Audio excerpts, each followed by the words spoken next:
to the Rebel Alliance Briefing Room Podcast. We are here to podcast about anything and everything Star Wars with you. Please visit our website where you can play current and past episodes. That's https://RABR KyleJohansson.us. That's RABR.KyleJohansson.us. Yes. On the left-hand side is a navigation menu. You can use this to learn how to load the Rebel Alliance Briefing Room podcast on your Android or Apple phone and tablet. And we have direct links to our podcast on Apple and Google Podcasts. Please participate by connecting to our social media, answering questions of the week, or submitting feedback directly from the site. Again, all of these are available at the Rebel Alliance Briefing Room website at RABR.KyleJohansson.us. And now, it's time to talk Star Wars. I am Kyle John Johansson, and this is Andrew Scott Sutton. Say hello. Hello. It's me. No, Andrew. I'm going through these real quick. Hopefully, Rick and Andrew can join us real soon. As I've mentioned previously, the Ahsoka show is supposed to be coming out August 23rd, and hopefully by then we'll all be back together, or at least part of us will be back together for the podcast. But today, that's right, today we're reviewing Star Wars Visions Volume 1, Episode 3. That's right. Episode 3, it's called The Twins. What could that be about? Sorry, all the rattling. Sorry. There we go. Get rid of that. Okay. So we're going to talk about the episode in detail, and then we're going to beg you for feedback. So, are you prepared? If you are prepared, you won't need this spoiler alert. Spoiler alert. Danger. You are about to be spoiled. That's right. So what that means is, if you have not watched Episode 3, Visions Volume 1, please do so now and come right back to us and continue listening. So again, these on Visions Volume 1, most of these are Japanese names in the cast and the directors and such. And please pay attention to some of the names because they might be very familiar. But that being said, I'm going to butcher these as much as I can because I'm not very good at pronouncing names. So we're going straight through. Director Hiroyuki Imaishi, writer Hiromi Wakabayashi, and music was scored by Michiru Oshima. All right, so our cast is Karre, who was played by Neil Patrick Harris. And, I'm old enough to know that he played Doogie Howser. AM is played by Alison Brie. R Duo is played by himself. B2ON is played by Jonathan Lipow. The T-Imperial crew, all of them played by Jonathan Lipow. And T-Stormtroopers played by Marc Thompson. And I'm guessing that the T in front means that they're something different than our regular Imperial crew and Stormtroopers. So today we're going to go to Pelly's. Are you planning your next trip to Tatooine? Well, come on down to Pelly's Mod and Repair Shop, where our droids will spruce up your wagon. We'll service just about anything from Starfighter Corellian Y1300 freighter to a Vespa hovering scooter. If we don't have the part, we can get it. If you qualify for our special program, we'll provide you with any part our Jawas can get. Well, that's right. Come on down to Pelly's Mod and Repair Shop, where we can store fuel and upgrade your vessel. We're located at Tatooine's Mos Eisley Spaceport, Hangar 35. Yeah, 35, which is right across from Aaron's. Interesting enough. All right, so this is Visions Volume 1, Episode 3, called The Twins. This episode, like all the Visions Volume 1 episodes, aired on September 22nd, 2021. The running time of this episode is 16 minutes and 50 seconds, and the Star Wars time is 35 after the Battle of Yavin, which coincidentally is our Mandalorian timeline. That's when the Mandalorian stuff happens. Around then, some of it happens before, blah, blah, blah, whatever. So what that means is it's time to grab your favorite beverage and pull up a chair to join us on the Rebel Alliance briefing round. And this episode opens with a Gemini-class Star Destroyer traveling through space.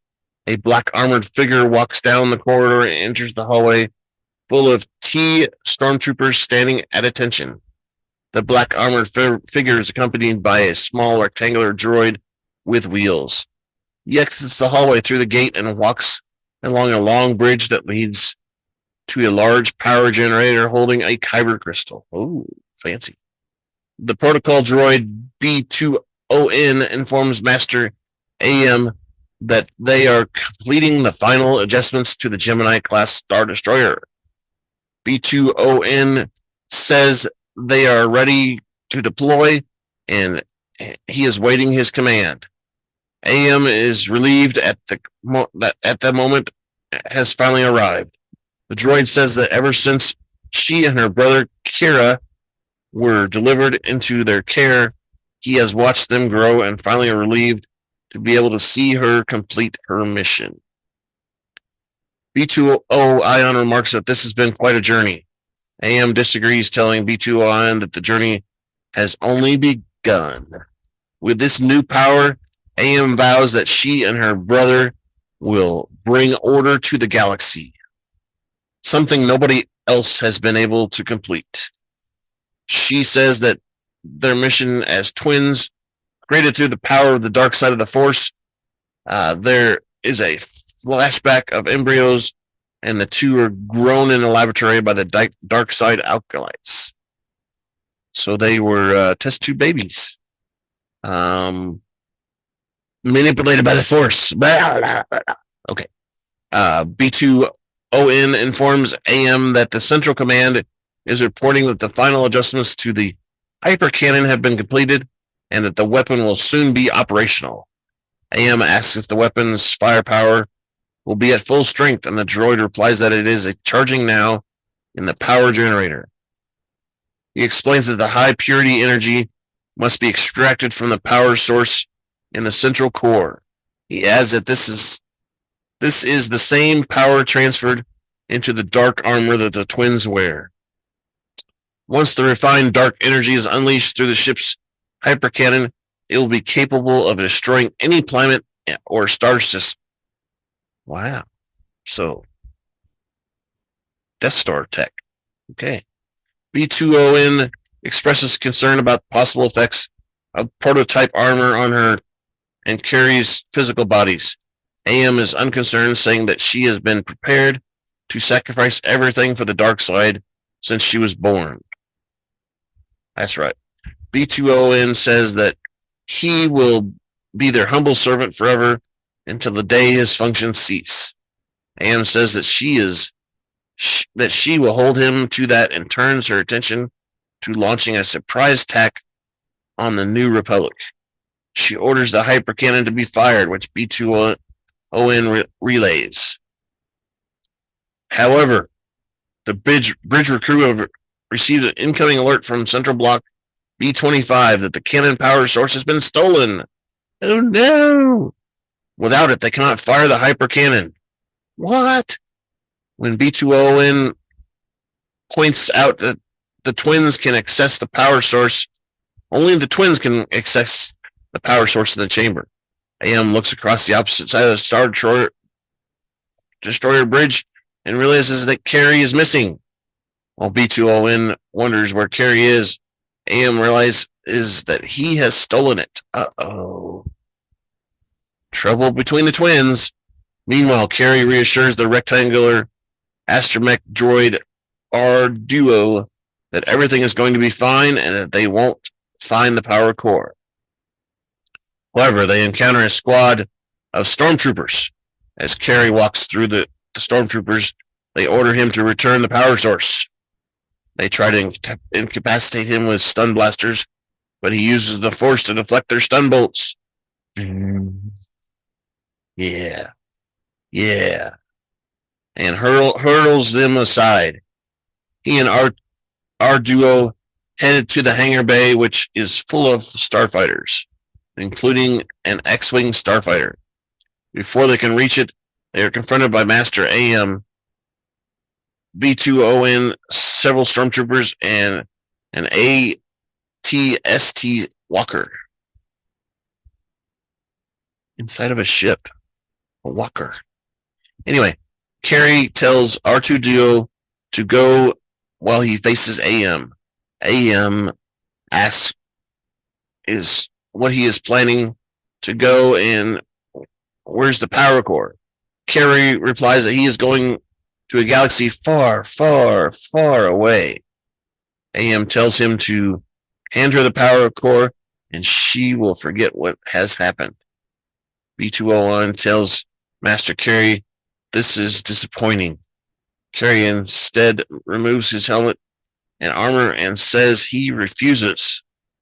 When AM asks whether he plans to turn the power core over to the Republic, Karre responds that he could care less about the Galactic Empire or the New Republic. Karre tells AM that even if he explains it to her, AM won't understand. AM asks if Karre is out of his mind, and AM decides to take the power core by force and ignites both of her lightsabers. Meanwhile, R2-Duo finds and powers up Karre's X-Wing, piloting it to attack AM's forces. AM survives by using the force to generate a bubble around herself and B2ON. Karre climbs aboard the X-Wing and flees the hangar. It's got a force bubble. Not only Grogu can do that. While flying into space, B2ON tells Karre that he has a bad feeling about this. Their X-Wing is caught in the force grip of AM, who uses the force to grab the power core. Shows give me that, brr. Better watch out. You don't want to do like Raid and make it explode or something. Think she put too much pressure on it, huh? Karre and AM engage in a tug of war through the force for the power core, which forces Karre out of the starship. The X-Wing spirals out of control and parts of the Star Destroyer hull are damaged. Uh-oh. The two continue the force tug of war on the hull of the Star Destroyer, causing the power core container to shatter. See?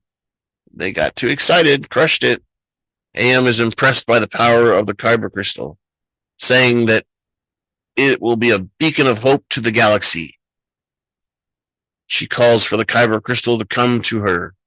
Karre says that he won't let her have it, saying that the crystal only brings despair. Dun, dun, dun. As the two channel the force powers into the crystal, it shatters under the exertion. I told you. Too much force. Boom, stuff explodes. AM is overwhelmed by the shockwave, which sweeps off her helmet. Karre tells his sister that it was through the force that he was able to foresee her future. AM doesn't believe Karre, asking why only he can see it. Karre says that he doesn't have the answer, but warns that if she uses the power of the Kyber crystals, she will die. AM does believe Karre's explanation that he stole it to save her. Karre says that it is the truth. Even if he told her about it, she would have never listened to him. He tells AM that he is willing to let her die despite her stubbornness. AM laughs and says she does not fear death. She reminds Karre that they are twins born from the dark side, and that they were made to bring order to and power that transcends death itself. She believes that they were predestined to be born for that purpose. Karre tries to reason with his sister, warning her that power inside the kyber crystal will destroy her. AM refuses to listen and vows to make death yield to her through the power of the dark side. Wonder if these are clones that were, being produced at some point in time. They're trying to do force clone stuff. So maybe this is one that they succeeded in. Wonder who. Was it Moff Gideon that succeeded first, or was it, the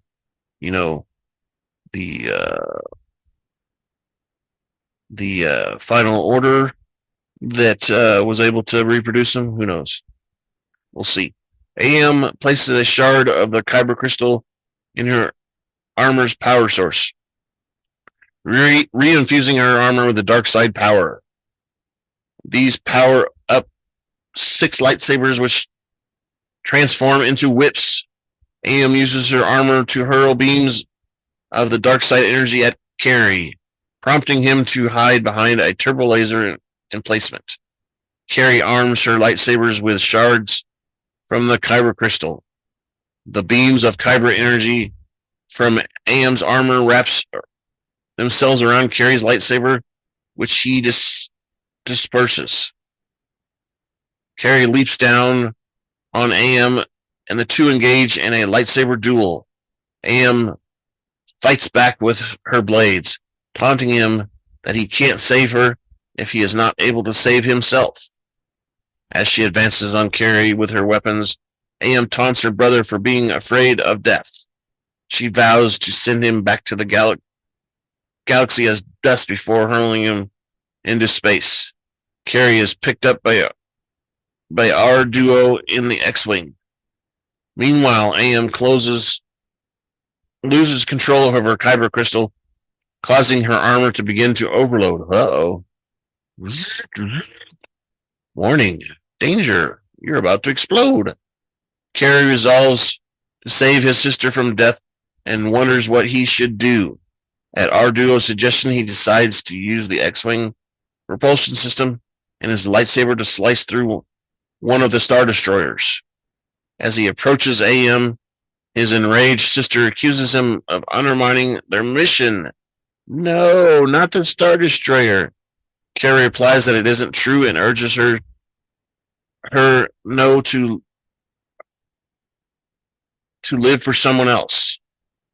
He tells her that as long as she is alive, she is free to choose her own destiny. At Karre's command, R2-D2 activates the hyperdrive, causing Karre's lightsabers to slice through AM's armor and one of the destroyers. As Karre and R2-D2 flee through hyperspace, AM is picked up by B2ON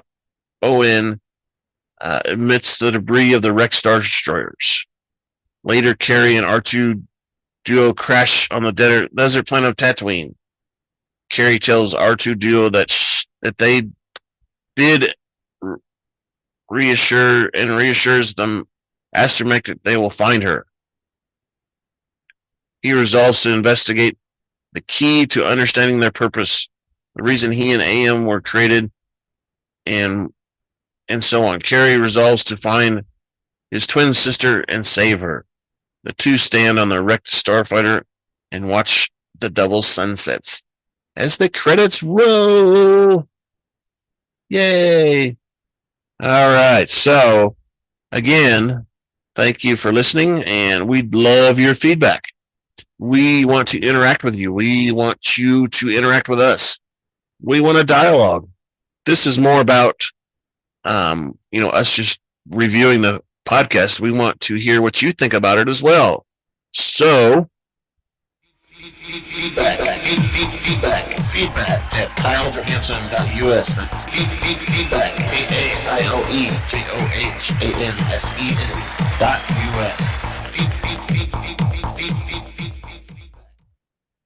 That's right. You can send us the feedbacks at that email address, feedback at KylesJohansson.us. That's KAILEJOHANSEN.us.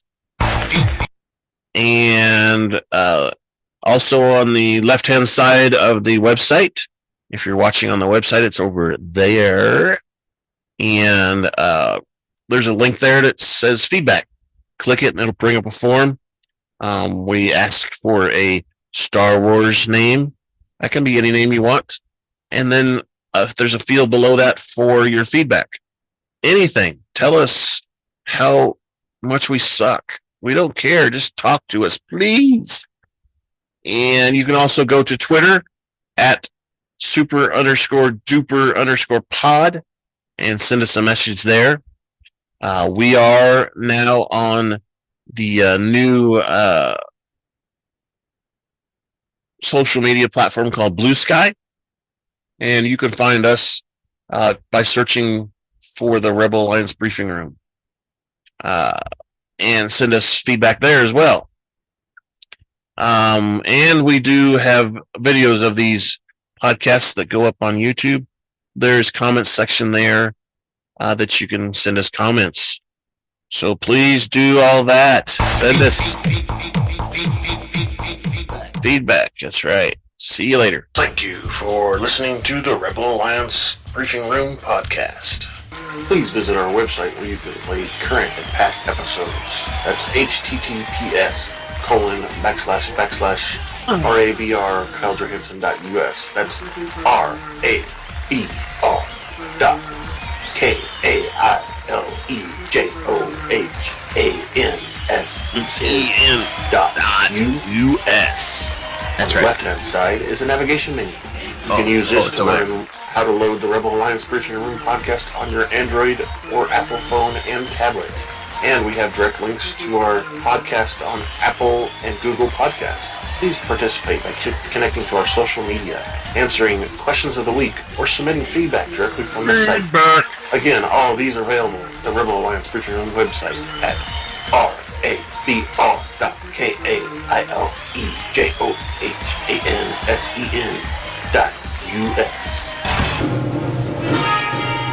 This podcast in no way is approved, sponsored, or owned by Lucasfilms Ltd., Disney, Disney Plus, or any of its subsidiaries. All opinions are solely owned by Kyle and or Scott, and in no way express the views or opinions of their past or present employers. Views and opinions are not supported or restricted by Lucasfilms Ltd., Disney, Disney Plus, or any of its subsidiaries. Any rebroadcast, reproduction, or any or other use of this podcast and its affiliate sites without consent of Super Duper Podcast Network and its host is prohibited. Right. I am Kyle Johansson, and this is Andrew Scott Sutton. He's not here. Goodbye now. Bye-bye. Scott's not here. It's all me all the time. No, really. So, later. Bye. Silence, please.